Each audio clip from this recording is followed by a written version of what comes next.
The most powerful element of selling is actually asking. So if you know that questions are critical, why aren't you spending more time developing new questions? Notice I just asked you a question. If you know that questions are critical, why don't you have a list of 20 or so questions that you're certain your prospect has never heard before? Or even more certain that your competition isn't asking? The more thought-provoking your questions are, for example, what are the core issues here? What level of impact will accomplishing blank have on your business? What options have you exhausted in trying to solve blank, and what obstacles or challenges have prevented you from doing so? You see, the more thought-provoking your questions are, the more your prospective buyer will respect you.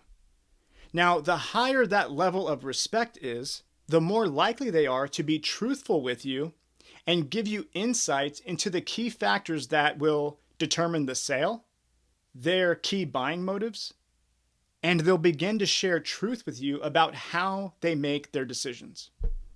Every single minute that you spend in front of a prospect, they're deciding how much they like you, how much they believe you, how much they respect you, how much confidence they have in you, and how much they trust you.